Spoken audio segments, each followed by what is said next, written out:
You are lucky that I'm Italian and I'm loud, so I don't actually need that. So going back to our story, that's why these two were put one in front of the other, because it was a way to tell people the full message.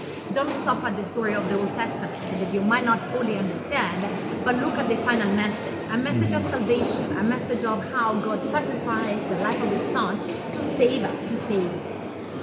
So we were saying how at the point the ceiling was a blue sky with stars. However, today the ceiling of the Sistine Chapel looks like this. Wow. Really different, right? Now, this is what we call a masterpiece. We call it a masterpiece not just because Michelangelo painted it, that would be too easy to say, but mostly because Michelangelo was not a painter. He was a sculptor.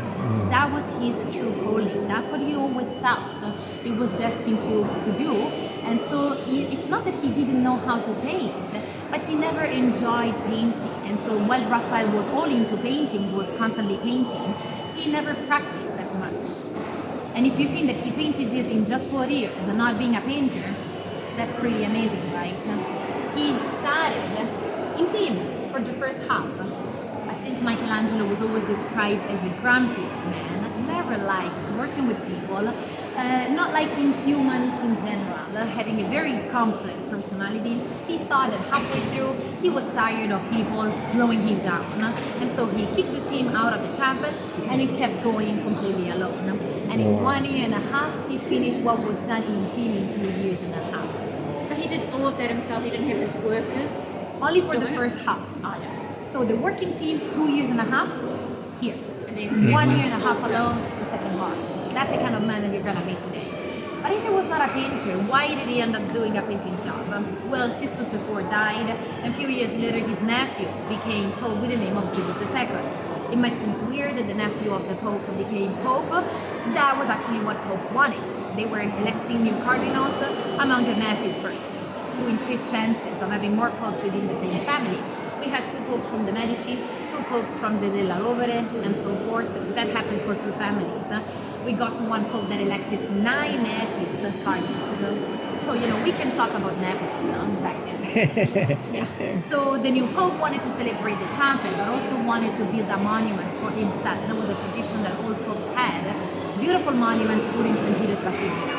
But at the time, the basilica was the one that Constantine had built in the 4th century, much smaller, almost collapsing. And so what happened? Halfway through the creation of the beautiful monument that Michelangelo was working at, the Pope decided to destroy the church. No more church, no more need for a monument. Things also got a little out of hand because it took us 120 years to rebuild St. Peter's Basilica. So, we had a lot of architects and a lot of popes. At that point, Michelangelo was left jobless. Being the grumpy man that he was not happy at all, to the point that he ran away from the Pope. And the Pope had to chase him. Now we're talking about Julius II, the Pope that wanted to have this Swiss God. If you are a Pope that feels the need of a private army, that means that you are not scared of people and you are not scared of fighting. So that's why there was a lot of drama going on. And ultimately, Michelangelo came back doing a painting job. So I leave it up to you to decide who got the best, from in the fight. He gave us this beautiful ceiling when he painted the Genesis. Imagine spending 4 years painting like this. He designed a scaffolding that was allowing him to go up step by step to paint the sides and then to paint the ceiling with a candlelight, the dust coming off the wall and the toxic pigments that most of the time were used. He came out after 4 years with back pain, lung issues, health troubles. So we do understand that it was not really the best of the experiences for him. However, we see this beautiful ceiling with God separating the darkness from the light, creating the planets, and separating the land from the water. So the first part of the creation, the animals, the plants, and the living things. The creation of Adam, probably the most famous image. The creation of Eve with the original sin. And then we have the sacrifice, Isaac's sacrifice, the universal flooding, Noah's Ark, and Noah's drunkenness. In the corners, we find stories coming from the people of Israel, David and Goliath, Judith and Oliver, the brazen serpent, the punishment of a man. And who are these characters? Men and women, prophets and seers, elements of the pagan religion and the Christian religion, one in front of the other. So what is the message? Well, the message is that God created everything and created everything for us. We are His last creation, and in theory, we should be the best creation of God. Everything was created for us, and we were created to mirror in His image. However, we are far from being perfect, because the first thing that we did, it was exactly the one thing that we were told not to do. So we didn't really start off on the right foot. Right? That's why we were punished. But since we're God's children, we were also given a second chance. The floating, the sacrifice, the Christianity, forgiving all our sins. And what happened? Noah's got drunk and naked. So the message is that yes, we are faulty. We're gonna make mistakes. We're only human. Perfection doesn't belong to us. But the message here is never a message of punishment. Rather, once again, of salvation. You're gonna make mistakes over and over, and that doesn't matter because you are my children. So that's why I'm gonna give you the church. The church will always be there ready to forgive you and to help you to come back to me if you want to do that. So that's the message that we find in the city of the chapel. And that's why we find all those elements.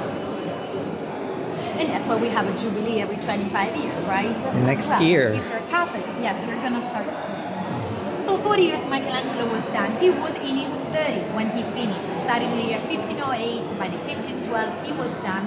Middle-aged man, moving back to Florence, he thought, what are the chances of me coming back one more time, right?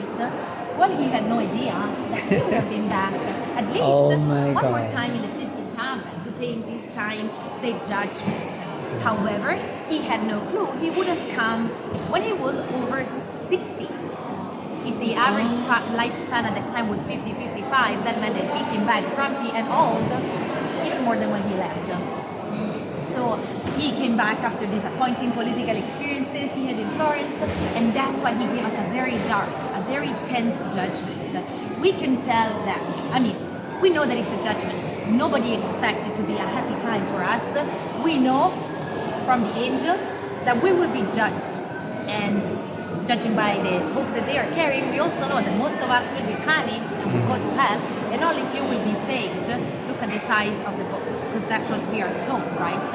The end of the times will come and we will be judged. Christ in the center doesn't look like the merciful Son of God at all. He looks mad, and he looks like a Greek god, right? Angry Christ. One hand is up and one is down, because he's telling us today is the last judgment, and I want to see who deserves to be saved and who instead deserves to be punished. So that's what you should expect from this day. The symbols of the Passion, the cross, the crown, and the column are on top, because it's telling us that this is the Christ of the second coming. So this is really the end of the times, and nobody can escape that judgment. That's why everyone is naked. It's not because Michelangelo had a true fixation for naked bodies. He was coming, first of all, from the sculptures. He was a sculptor, and that was one of the greatest revolutions that he introduced in the history of the arts, transferring the bodies of the Greek and Roman statues that you will see in a few minutes into paintings on the ceiling and the background. The Virgin next to him looked so scared and sorry, because she represents the church that was sent to help us. She had been there for the whole time, helping us, and now there's nothing that she can do. She's helpless, and that's why she looks so sad. She can only witness what will happen. And so Michelangelo painted a beautiful spiral with the souls of the saved lifted to heaven, martyrs and saints that go close to God. And then we have instead the demons that drag the damned down over here. Look at the desperation on the face of this poor guy over here that feels the demons dragging him down. So he knows that he will doom for the rest of the eternity. Out of all the saints, even St. Peter.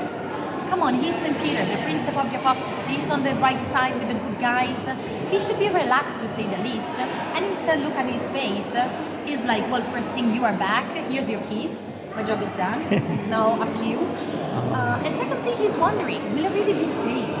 Nobody can tell. That's the kind of tension that Michelangelo wants us to feel. And the two saints here, two patrons of the city, Lawrence and Bartholomeus. Lawrence was grilled alive, so what he's carrying is not a ladder, but it's a grill that was used to kill him. Bartholomeus, not any lighter, because instead he was skinned alive. He's holding a dagger, a knife, and his own skin. Now, just to tell you the kind of man that you're gonna meet today, would you agree with me that Michelangelo had a lot of space to put his signature, if he wanted, in the Sistine Chapel, right? Lots of space. Never did so. He thought that the best way to let everybody know what he was feeling at the time, it was to give Bartholomeo's skin his own face. Wow. That's actually Michelangelo's self-portrait. You see how it doesn't match Bartholomeo's face at all? Yes. Because that's what Michelangelo wanted us to know. That's how I feel. They called me twice here to do something that I didn't really want to do in the first place.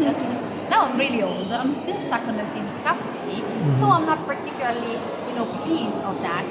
Even though, after all, he knew that he was doing something quite incredible, and so that's why he put his self-portrait over there. Now, keep in mind these two bodies, because you will see two statues later on, and you will recognize the face of Christ in the face of the Apollo, the Belvedere, and the body of Bartholomeus in the beautiful torso, the Belvedere, that you will see in the ancient collection. So that would really show you the connection. Now, the last story that I want to tell you is the story of this guy in the corner, because when Michelangelo painted the ceiling and the back wall, forget the fact that he was Michelangelo. It was the 1500s, and a lot of people didn't like all the naked bodies. They complained, and one man made a big mistake. He complained to Michelangelo, and so Michelangelo decided to punish him. How? He put the guy naked in hell, donkey, and a snake biting him. And that was not enough. He made him the infernal judge. So he was not just chilling in hell, he was also sending people to different rounds of hell, deciding where you were supposed to go according to the sin that you had committed in life. So pretty bad. Imagine when everyone entered the chapel to see Michelangelo's work, and they turned to the wall, then they turned to the guy, look at the wall, look at the guy, and they were like, oh, that's you are here, you are here, we know that it's you.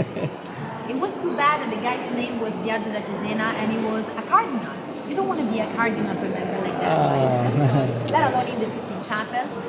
It was even worse because the guy was also the master of the ceremony of the Pope. So originally, when the Pope was hammering the door of the Jubilee, well, yes, he was the one that was there creating those ceremonies, those kind of things. So very important guy. When he saw it, he was furious. He rushed to the Pope and told him, you have no idea what Michelangelo has done. You have to stop him. I don't care what you do, but do something. And the Pope gave him a very clever answer, because he told him, well, I'm very sorry for you, but you came to the wrong man. I am just the Pope, and I represent God here on earth. I don't have the keys of heaven or hell. I have no power there.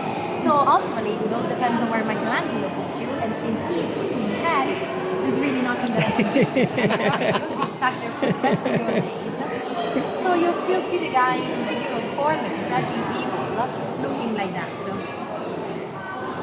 And after that happened, no one dare saying anything about the nudities anymore. They thought that's the payback. Let's wait. The guy is old. He will die soon anyway. Let's wait, and when he will be dead, then we're going to do something. And believe it or not, Michelangelo's revenge came twice, because this time we thought of punishing the poor guy that took over and covered some of the naked bodies. He did an incredible job. He was very brave for doing that. But first thing, let me tell you that Michelangelo died when he was 89 years old. So they had to wait a long time.